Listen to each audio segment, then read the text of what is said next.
Peninggalan sejarah Aceh di Museum Bronbeek, Belanda. Ribuan peninggalan sejarah bangsa Aceh tersebar dan disimpan di berbagai lokasi di Belanda, dengan fokus utama berada di Museum Bronbeek yang terletak di Arnhem. Museum ini secara khusus mengelola dan menyimpan koleksi artefak yang erat kaitannya dengan sejarah militer Aceh, menjadikannya salah satu tempat penting yang mendokumentasikan. Di dalam ruang pamer museum tersebut, tidak hanya beberapa, melainkan puluhan meriam milik Kesultanan Aceh dipajang secara teratur untuk dikunjungi publik. Meriam-meriam raksasa ini berdiri megah sebagai bukti nyata kekuatan militer Kesultanan Aceh.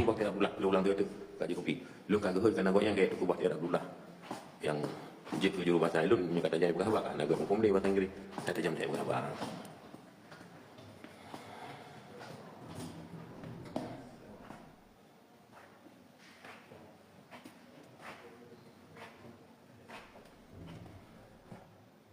ngata yo inda tu bangsa kita nyawai beu kem saboh nung saboh rondon ai ko dinang gambe badi tok ai rayu dinang tu mau go bene pelaku bangsa ro tu Lại nông thân jaga, lại nông pibet ke chat tag TikTok, haha, iki.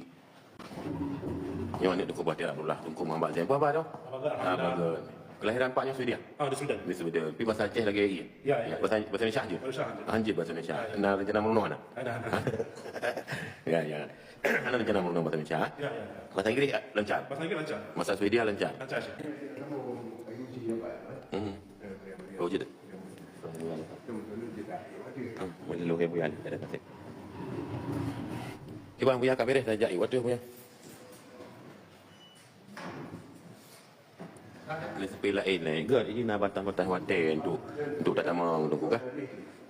Ketika ini ujuk hotel 15 minit, warung lain ujuk 15 minit, nak maklum ni bah.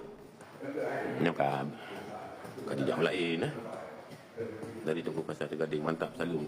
Yang lun nyeljuk jamaah Waalaikumsalam dan mandum waris-waris sejarah lun bangsa Aceh yang mulia yang hadir you know. Ino tam silaturahmi, tam jidio, tam gagal, tam jero-jero. Tam kasih sayang, tam bina-bina kita nyawa. Bum sap lagi mendoa.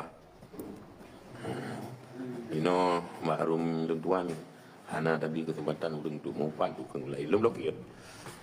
Yang keng lain lom lokir. Beda syak kamu macam beda syak kamu kalau nyo itu empat nan long mutajai meriam lada sejupaknya kan sabok nunggu. Cuma yang paling viral lah tadi guna kena hadiah khusus. Tinggal nak labelnya nyacit. Jamun nan untuk jalan.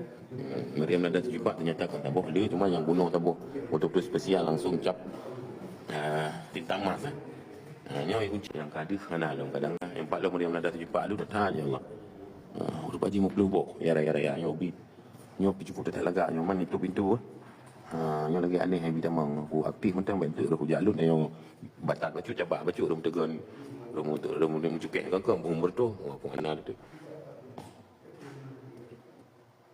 meladah sejupak pikir tabuk cuma yang viral tabuk kan dekat atas dan nyo yang meladah sejupak cik Mana yang tulis nampak tengok.